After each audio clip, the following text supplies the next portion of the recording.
तरफ कोरोना महामारी के बाद जब पूरा विश्व शांति और समृद्धि के पटल पर आगे बढ़ रहा था, उस वक्त अचानक यूक्रेन का विवाद इतना तेज़ी से बढ़ता हुआ नजर आया, जहां विश्व के सामने अब तीसरे महायुद्ध की भनक लगने लगी है। जी हां, यूक्रेन और रसिया के बीच चल रहे विवाद ने पिछले रात से एक बड़ा नया स्वरूप धारण कर लिया है। रसिया के राष्ट्रपति व्लादिमीर पुतिन ने जिस तरह से अपने सैन्य शक्ति का प्रदर्शन करते हुए यूक्रेन के तमाम शहर, चाहे वो ओडेसा हो, चाहे वो आपका कीवी हो, जो कीव वहाँ की राजधानी भी है, तमाम छोटे छोटे और बड़े बड़े शहरों पर जिस तरह से रसिया की एयरक्राफ्ट ने एयर स्ट्राइक के माध्यम से पूरी यूक्रेन को अपनी आगोश में ले लिया है, ये कहीं ना कहीं पूरे विश्व के लिए चिंता का विषय बन चुका है।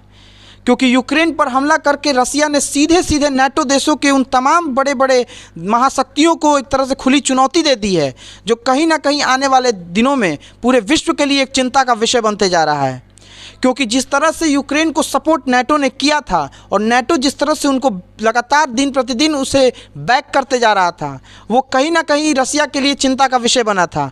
क्योंकि रसिया की ये नीति थी कि वो पुनः एक बार फिर सोवियत संघ के रूप में उन तमाम राष्ट्रों को एक साथ एकजुट करे जो कभी रसिया के साथ हुआ करते थे।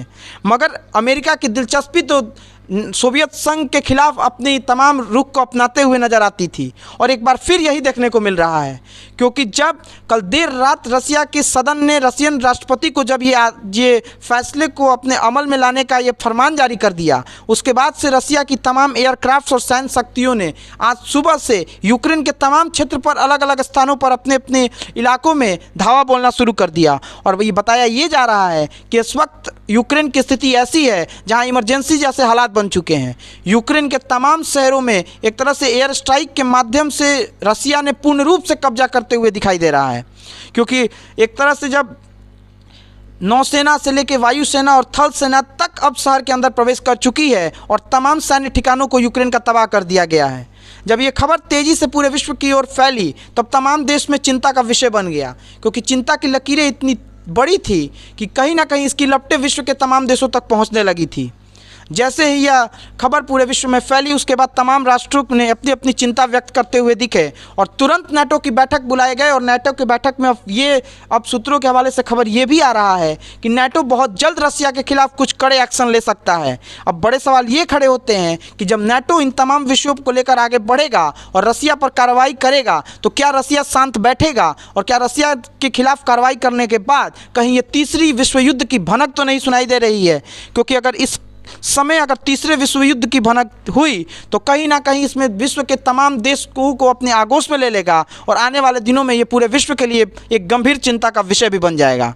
अब सवाल ये है कि इन तमाम विषयों के बीच में भारत कहाँ खड़ा होता नजर आ रहा है? क्योंकि भारत न तो सोवियत संघ के साथ पक्ष में जाएगा, भारत न तो नाटो के साथ जाएगा। लेकिन अगर भारत को अपनी स्थिति को मजबूत करना है तो कहीं ना कहीं समझौते के नाते और शांति दूत बनकर ही पूरे विश्व में एक भीषण युद्ध से बचाने का काम करना होगा। क्योंकि भारतीय आज भी कहीं ना कहीं यूक्रेन में बहुत बड़ी संख्या में फंसे हुए हैं और छात्रों को निकालने का काम भी भारत सरकार तीव्र गति से करना चाहेगी। अब भारत ने अब दिल्ली में अपनी एक कंट्रोल रूम बना ली है। अब देखना होगा कि आने वाले दिनों में भारत किस तरह से इन तमाम विषयों पर अपना रुख अपनाता है और क्या सोवियत संघ और नाटो के बीच चल रही इस गंभीर भीषण युद्ध में आने वाले दिनों में क्या स्थिति बनती है। तब तक के लिए आप हमारे चैनल न्यूज़ फीड के साथ जुड़े रहिए। आप सभी का बहुत बहुत धन्यवाद।